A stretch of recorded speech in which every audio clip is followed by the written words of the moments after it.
Hello everyone, welcome back on tech classes. आज हम इस वीडियो में बात करने वाले हैं फॉर्मेटिंग इनपुट आउटपुट फंक्शंस के बारे में। फॉर्मेटिंग इनपुट आउटपुट फंक्शन इसलिए यूज होते हैं ताकि हम यूजर से अलग अलग तरीके के इनपुट ले सकें एंड हम जो भी इनपुट लिया है हम उसको यूजर को दिखा भी सकें। एंड इन फंक्शंस के साथ हम फॉर्मेट स्पेसिफायर यूज करके अलग अलग टाइप के डेटा को यूजर से ले भी सकते हैं एंड हम उसको दिखा भी सकते हैं। जैसा कि यहाँ पे मेंशन्ड है इंट, फ्लोट, कैर एंड बहुत सारे इसके अलावा भी होते हैं हमारे पास डेटा टाइप, जिनको यूज करके हम अलग अलग टाइप का डेटा यूजर से एक्सेप्ट कर सकते हैं एंड हम यूजर को दिखा भी सकते हैं। यहाँ पे ये फंक्शंस हैं जो कि हमारे आते हैं फॉर्मेटिंग इनपुट आउटपुट फंक्शन के अंदर। पहला है printf, scanf, sprintf and last में हमारा scanf। आई थिंक अगर आप लोगों ने प्रीवियस वीडियोस देखी हैं तो आपने उसके अंदर printf और scanf देखा ही होगा, क्यों यूज होता है एंड कैसे यूज होता है। तो हम इस वीडियो में चारों ही देखेंगे डिटेल के अंदर कि किस तरीके से हम इसको प्रैक्टिकली इंप्लीमेंट कर पाएंगे। इसके साथ ही साथ अभी हमने बात करी थी फॉर्मेट स्पेसिफायर की, तो यहाँ पे ये सारे फॉर्मेट स्पेसिफायर हैं जिनको यूज करके हम यूजर से अलग अलग तरीके का डेटा ले सकते हैं एंड हम उसको दिखा भी सकते हैं। तो यहाँ पे कुछ जो स्पेसिफायर मेंशन्ड है उसमें से हम काफी सारे यूज कर चुके हैं, जैसे कि इंट, कैर, फ्लोट, ये सारे हम काफी ऑलरेडी यूज कर चुके हैं। इनके अलावा भी काफी सारे फॉर्मेट स्पेसिफायर होते हैं, लेकिन जो मोस्टली यूज होते हैं वो मैंने यहाँ पे मेंशन करे हैं। Now these are the basic things जो आपको फॉर्मेटिंग इनपुट आउटपुट फंक्शन से रिलेटेड जाननी थी। अब मैं आपको इनके डायरेक्टली प्रैक्टिकल इंप्लीमेंटेशन दिखा रहा हूँ, किस तरीके से उनको हम अप्लाई करेंगे अपने VS कोड के अंदर। Let's move to the VS code window. ये जो प्रोग्राम है, इस प्रोग्राम में हम देखने वाले हैं printf एंड scanf के बारे में कि हमारे printf एंड scanf कैसे काम करता है एंड कैसे वो हमें आउटपुट दिखाता है। तो यहाँ पे एक सिंपल सा प्रोग्राम बनाया है जिसके अंदर मैंने एक वेरिएबल लिया है int टाइप का, जो है हमारा num1 एंड इसके अंदर हम प्रोग्राम जो बना रहे हैं वो ये बना रहे हैं कि हम यूजर से इनपुट लेंगे एंड उसको हम यहाँ पे आउटपुट करके दिखाएंगे। इस तरीके का प्रोग्राम हम प्रीवियस वीडियोस में भी कर चुके हैं, बट क्योंकि टॉपिक है तो इसके साथ ही साथ मैं जल्दी से आपको ये टॉपिक भी कवर कर देता हूँ। तो यहाँ पे printf की फंक्शनैलिटी ये है कि जो भी चीज हमें यूजर को कंसोल स्क्रीन पे दिखानी होती है वो हम किसके अंदर लिखते हैं, अपने printf के अंदर। एंटर इंटीजर नंबर जो है वो यूजर को कंसोल स्क्रीन पे दिखाई देगा। कंसोल स्क्रीन तब आती है जब आप अपने प्रोग्राम को एग्जीक्यूट करते हैं, वो भी हम देखेंगे डिटेल में किस तरीके से एग्जीक्यूट होगा एंड कहाँ पर हमारा ये टेक्स्ट दिखेगा। इसके बाद हम चाहते हैं यूजर से इनपुट लेना किसके अंदर, num1 वेरिएबल के अंदर। तो जब भी हमें यूजर से इनपुट लेना होता है तो यहाँ पे हमें scanf के साथ % लगाना होता है एंड वेरिएबल का नाम लिखना होता है जिस भी वेरिएबल में हमें वैल्यू स्टोर करानी है। और अगर वो इंटीजर टाइप का है तो हमें यहाँ क्या लगाना होता है, %d। तो जैसे कि भी आपने लिस्ट भी देखी थी, अगर मुझे फ्लोट लेना होता या फिर हमारा जो वेरिएबल है वो फ्लोट टाइप का होता तो यहाँ पे हमें क्या लिखना होता, f लिखना होता। तो जब भी आप अलग अलग टाइप के डेटा पे काम करें तो आप जो फॉर्मेट स्पेसिफायर मैंने भी दिखाए थे टेबल के अंदर उसको जरूर याद रखें, तभी आप उस पर्टिकुलर टाइप के डेटा को स्टोर कर पाएंगे। यूजर से वैल्यू लेने के बाद हम क्या चाहते हैं, वो वैल्यू यूजर को दिखा दी जाए कि भाई आपने जो वैल्यू एंटर करी थी वो ये वैल्यू है, बट जो टेक्स्ट है उसके साथ क्या ऐड हो जाएगा, you have entered and %d। यहाँ जो %d लिखा है इसकी जगह क्या आएगा, num1 की वैल्यू। जो भी यूजर ने num1 की वैल्यू दी होगी वो कहाँ पे आ जाएगी, इस %d की जगह आ जाएगी। तो अब मैं इसको रन कराता हूँ प्रोग्राम को और हम देखते हैं आउटपुट क्या आने वाला है। एंड जैसे कि आपको यहाँ दिख रहा है हमारा टर्मिनल ओपन हो चुका है एंड हमारा प्रोग्राम एग्जीक्यूट होना शुरू हो चुका है। और यहाँ पे हमारा जो आया है वो आउटपुट आया, और देखिए यहाँ पे हमसे सबसे पहले कह रहा है एंटर अ इंटीजर नंबर। तो ये एंटर इंटीजर नंबर क्या है, वो है हमारा ये printf जो चला। इसके बाद अब यहाँ पे होल्ड कर रखा है, देख रहे हैं आप, यहाँ पे कर्सर हमारा है और अभी ये हमसे वेट कर रहा है ताकि हम कुछ इनपुट दें तब जाके ये आगे कुछ काम करेगा। अब ये वेट क्यों कर रहा है, क्योंकि हमने यहाँ लगाया है scanf। अब हमें क्या देना है, कुछ ना कुछ वैल्यू देनी है। सपोज मैं यहाँ देता हूँ 20 और मैंने 20 देने के बाद अब मैं जैसे ही एंटर करूंगा तो देखिए हमारे पास क्या आया है, यू हैव एंटर्ड 20। तो अब ये इस लाइन के बाद कहाँ पहुंचा, printf में, और इसने क्या प्रिंट कराया, यू हैव एंटर्ड जो भी हमारा टेक्स्ट था एंड उसके आगे क्या आया, %d की वैल्यू, जो कहाँ से आ रही है, हमारी num1 के अंदर से आ रही है। तो ये है हमारा सिंपल printf और scanf। आई थिंक ये आपको ऑलरेडी पता होगा, अगर नहीं पता है तो ये मैंने आपको बहुत डिटेल में और बहुत आसान तरीके से बताया हुआ है। तो सबसे ज्यादा जो यूज होने वाला है आपके प्रोग्राम के अंदर printf और scanf ही यूज होने वाला है, तो इस चीज को आप बिल्कुल क्लियर करके रखिएगा। नेक्स्ट हमारा आता है sprintf। अब यहाँ पे sprintf क्या चीज है, हमारा जो नॉर्मल है वो होता है printf। प्रिंट क्या करता है, अभी हमने पढ़ा कि जो भी हमें वैल्यू यूजर को दिखानी होती है वो हम किसके अंदर लिख देते हैं, printf के अंदर। अब यहाँ पे s का मतलब है स्ट्रिंग printf, मींस जो भी वैल्यू आपको दिखाई दी जाएगी वो किस फॉर्म में दिखाई दी जाएगी, हमेशा स्ट्रिंग फॉर्मेट में दिखाई दी जाएगी।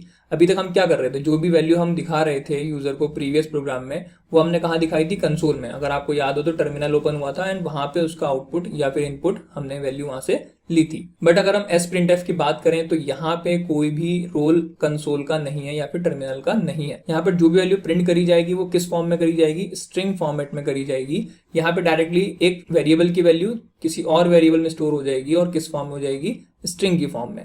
अब हम डिबग करते हैं इस प्रोग्राम को ताकि आपको डिटेल में समझ में आ सके। तो जैसे कि मैंने बताया sprintf का मतलब है स्ट्रिंग। तो यहाँ पे हमने एक वेरिएबल बनाया str की जगह आप कुछ भी लिख सकते हैं, यहाँ पे कुछ फिक्स नहीं है। कभी आप सोचेंगे भाई ये str जो है फिक्स्ड है, ये फिक्स्ड नहीं है, आप कुछ भी लिख सकते हैं इसकी जगह। बट यहाँ पे जो हमने इसका साइज लिया है वो 50 लिया है। ये हमारा एक एरे बनाया है जो क्या कर रहा है, हमें अलाउ करेगा str के अंदर 50 अल्फाबेट्स या कैरेक्टर को स्टोर करने के लिए। और यहाँ पे हमने इसका टाइप क्या लिया है, कैर लिया है। तो ये हमेशा हमारे क्या वैल्यू लेगा, कैरेक्टर वैल्यू लेगा। इवन हम अगर इसके अंदर नंबर भी एंटर करते हैं तो वो भी उसको किस में कन्वर्ट कर देगा, हमारे कैरेक्टर या फिर स्ट्रिंग के अंदर। इसके बाद हमने दो वेरिएबल लिए a d, जिसकी वैल्यू है इंटीजर 2 एंड 8। इसके बाद अब हम आते हैं, हम क्या कर रहे हैं यहाँ पे, हम सिंपली यूजर की वैल्यू को प्रिंट करा रहे हैं। और प्रिंट कराने से भी पहले हम क्या कर रहे हैं, उसको sprintf के अंदर डाल रहे हैं। तो अब इस लाइन को समझना बहुत जरूरी है। यहाँ पे क्या हो रहा है, ये इसका फॉर्मेट है। जब आप sprintf पे काम करते हैं तो ये इसका फॉर्मेट है लिखने का। तो आपको सबसे पहले क्या लिखना है, जिस वेरिएबल के अंदर आपको वैल्यू स्टोर करानी है वो लिखना है। तो हमारा क्या है भी यहाँ पे str।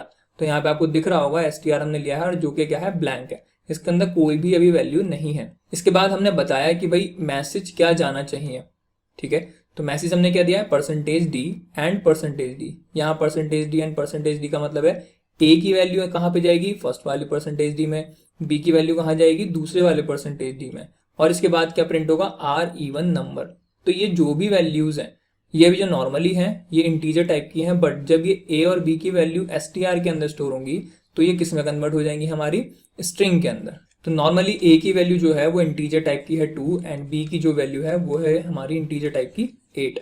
बट जब हम इस लाइन को लिखते हैं और इस str के अंदर स्टोर कराते हैं ए और बी की वैल्यू, तो ये किस में कन्वर्ट हो जाती है, हमारी स्ट्रिंग में कन्वर्ट हो जाती है। अगर आपको नॉर्मल कन्वर्जन करना है other data type two string data type, तो आप क्या कर सकते हैं, सबसे बेस्ट ऑप्शन है आपका sprintf। तो ये क्या करता है, आपका कोई से भी टाइप का डेटा हो उसको किस में कन्वर्ट कर देगा, आपके स्ट्रिंग टाइप में। नाउ str के अंदर हमारी दोनों ही वैल्यू हैं ए और बी की, और अब हम इन दोनों ही वैल्यू को प्रिंट कराना चाहते हैं। तो जैसे कि मैंने बताया sprintf जो है कंसोल पे कुछ भी प्रिंट करके नहीं देता है, ये सिर्फ खाली क्या करता है, आपकी वैल्यू को स्टोर कराता है आपके किस टाइप में, स्ट्रिंग टाइप के वेरिएबल के अंदर। अब यहाँ पे मैंने क्या करा है, देखिए अब यहाँ पे मैंने printf लगाया है जिसके थ्रू मैं क्या कर रहा हूँ, वैल्यू प्रिंट करा रहा हूँ। और यहाँ पे देखिए हम किसकी वैल्यू प्रिंट करा रहे हैं, str की। और str हमारा किस टाइप का है, स्ट्रिंग टाइप का है, इसलिए हमने यहाँ क्या लिखा है, %s लिखा है। अगर मैं यहाँ पे c लिखूंगा या फिर d लिखूंगा तो यहाँ पे हमारा आउटपुट वेरी कर जाएगा, इसलिए हमने यहाँ क्या लिखा है, s लिखा है। अभी मैं आपको चेंज करके भी दिखाता हूँ तो आपको क्लियर हो जाएगा। तो अब हम इस प्रोग्राम को रन कराते हैं और रन कराने के बाद देखते हैं क्या आउटपुट आएगा।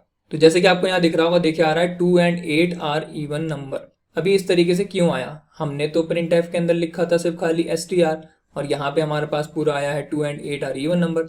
तो ये जितनी भी चीज यहाँ पे प्रिंट हुई है वो सारी की सारी किसकी वजह से आई है, इसकी वजह से। ये पूरा का पूरा टेक्स्ट जो है वो स्टोर कहाँ हुआ है, str के अंदर, और हमने str को ही क्या करा है, प्रिंट कराया है बाय यूजिंग %s। अगर मैं यहाँ पे कुछ चेंज करता हूँ, लेट सपोज अगर मैं यहाँ पे इसको c कर देता हूँ, और c करने के बाद हम इसको सेव करके दोबारा से रन कराते हैं तो देखते हैं क्या आउटपुट आएगा। तो देखिए अब यहाँ पे जो हमारा आउटपुट आया है कुछ इस तरीके से सिंबल आया है, दैट मीन्स हमारा जो आउटपुट है वो गलत आया है। तो इसीलिए यहाँ पे हमें जब भी हम sprintf पे काम करेंगे तो हमें क्या यूज करना है, हमें s यूज करना है, क्योंकि ये हमेशा जो समझता है चीजों को वो स्ट्रिंग फॉर्मेट में ही समझता है। आई होप आप लोगों को समझ में आ गया होगा कि sprintf का क्या यूज है। ना इस प्रोग्राम में हम देखते हैं sprintf एंड scanf। तो यहाँ पे आपको दोनों ही चीजें एक बार में क्लियर हो जाएंगी कि sprintf करते हैं तो क्या होगा, scanf करते हैं तो क्या होगा। एंड हम लास्ट में सारी वैल्यूज को प्रिंट भी कराएंगे, क्योंकि अगर हमें कंसोल में कुछ दिखेगा ही नहीं तो हमें पता ही नहीं चलेगा कि क्या आउटपुट आने वाला है। तो इसलिए हमें कंसोल में कुछ भी अगर दिखाना है या यूजर से वैल्यू लेनी है तो हमें scanf या printf यूज करना ही होगा। नाउ अगेन सेम मैंने यहाँ पे एक वेरिएबल लिया है str जिसकी वैल्यू है 50, एंड यहाँ पे हमने 4 वेरिएबल लिए हैं। अब 2 ऑलरेडी जो हमने पहले बनाए थे, a की वैल्यू 2, b की वैल्यू 8, एंड हमने 2 वेरिएबल और लिए हैं जो है हमारे c एंड d, एंड इनको हमने कोई भी इनिशियल वैल्यू नहीं दी है। हम ये जो प्रोग्राम बना रहे हैं उसमें हम ये करेंगे कि a की वैल्यू हम स्टोर कराएंगे c में एंड b की वैल्यू हम स्टोर कराएंगे d में। इसके बाद अब क्या करना है हमें यूज करना है sprintf और scanf ताकि हमें पता चल सके कि इसकी फंक्शनैलिटी क्या है। तो हमने क्या करा, हमें इस वेरिएबल के अंदर स्टोर करनी है a और b की वैल्यू को। तो हमने क्या करा, a और b हमने लिख लिया जैसे पहले लिखा था और हमने a और b को पास कर दिया जैसे हमने पहले करा था। इसका मतलब आपको समझ में आ गया होगा कि a equal 2 and b equal 8 जो ये पूरा है ये स्ट्रिंग फॉर्म में हमारा कहाँ स्टोर हो चुका है, इस str के अंदर स्टोर हो चुका है। तो अब जो हमारे a और b है वो हमारे क्या है, स्ट्रिंग फॉर्मेट में है, इंटीजर फॉर्मेट में नहीं है, ये ध्यान रखिएगा बस। इसके बाद अब हम क्या करना चाहते हैं, हम जो भी वैल्यू a और b की थी वो कहाँ ट्रांसफर करना चाहते हैं, c और d के अंदर। इसीलिए जब हमें किसी वेरिएबल की वैल्यू को किसी और वेरिएबल में स्टोर कराना है बाय यूजिंग scanf, तो हम किस तरीके से यूज करते हैं। देखिए वेरिएबल बिल्कुल सेम ही है हमारा, बट अभी str के अंदर क्या क्या वैल्यू है हमारी, ये वैल्यू है हमारी, और इसके साथ ही साथ हम क्या करना चाहते हैं, देखिए यहाँ लिखा है a%d एंड b%d, तो एग्जैक्टली यही चीज लिखी है, बट यहाँ पे थोड़ा सा देखिए चेंज है थोड़ा, यहाँ लिखा है हमने %c एंड यहाँ पे लिखा है हमने %d। जैसा कि आपने इससे फर्स्ट प्रोग्राम में भी देखा था, हमने जब scanf लगाया था तो वहां पे क्या लगाया था, %, ताकि हम वैल्यू को इस वेरिएबल के अंदर स्टोर करा सकें। अब scanf के अंदर तो नॉर्मली हम यूजर से वैल्यू लेते हैं, बट हम यहाँ पे वैल्यू किस फंक्शन से ले रहे हैं, sprintf से ले रहे हैं। इसलिए अब str के अंदर जो वैल्यू है वो a और b की है, वो a और b की वैल्यू कहाँ ट्रांसफर हो जाएंगी, हमारी c एंड d के अंदर। तो आई थिंक आपको समझ में आ गया होगा कि ये क्या हो रहा है, हमारे a और b की वैल्यू जो str के अंदर स्टोर है वो हम कहाँ स्टोर करा रहे हैं, c और d में। अगर मैं यहाँ % नहीं लगाऊंगा तो ये वैल्यू स्टोर नहीं होंगी, वो भी अभी मैं आपको चेक करके दिखाता हूँ। इसके बाद लास्ट में हमने क्या करा, c और d में वैल्यू स्टोर हो चुके हैं। अब क्या हो रहा है, हमारा c और d की वैल्यू को हम सिंपली प्रिंट करा रहे हैं। यहाँ पे हमने क्या लगाया है, printf फंक्शन लगाया है। तो अब हम इसका आउटपुट देखते हैं क्या आने वाला है। तो यहाँ पे देखिए हमारा जो आउटपुट आ रहा है वो आ रहा है c equal to 2 and d equal to 8। तो ये जो वैल्यू आ रही है वो आ रही है यहाँ से, देखिए यहाँ पे c इक्वल टू क्या आया, 2 आया, एंड d इक्वल टू क्या आया है, 8 आया है। तो अब आपको क्लियर हो गया होगा कि यहाँ पे जो लाइन में हमारा काम हुआ वो क्या हुआ, वैल्यू असाइनमेंट का काम हुआ है। कहाँ से, sprintf के अंदर जो भी वैल्यू आ रही थी वो वैल्यू उठ के कहाँ पे आ चुकी है, अब c और d के अंदर आ चुकी है। अगर मैं यहाँ से ये % हटाता हूँ तो क्या होगा वो भी देख लेते हैं। तो यहाँ से मैं c और d में दोनों में से ही % हटा देता हूँ एंड हम इसको सेव करते हैं। सेव करने के बाद हम इसको रन करते हैं और अब देखिए यहाँ पे हमें कुछ भी आउटपुट नहीं मिला। अगर आपको दिख रहा होगा ये मैंने एग्जीक्यूट करा है लेकिन यहाँ पे हमें कुछ भी आउटपुट नहीं मिला। वो इसलिए नहीं मिला क्योंकि यहाँ पे जो वेरिएबल की वैल्यू होनी चाहिए थी, स्टोर होनी चाहिए थी, वो यहाँ पर आई ही नहीं है। सो आई होप आप लोगों को ये फॉर्मेटिंग फंक्शन के बारे में समझ में आ गया होगा कि किस तरीके से इनको यूज करना है। यहाँ पे प्रोग्राम्स भी मैंने आपको दिखा दिए हैं प्रैक्टिकली करके। तो अगर आपको कोई और डाउट आता है तो आप कमेंट सेक्शन में कमेंट करके बता सकते हैं। So bye bye everyone, take care.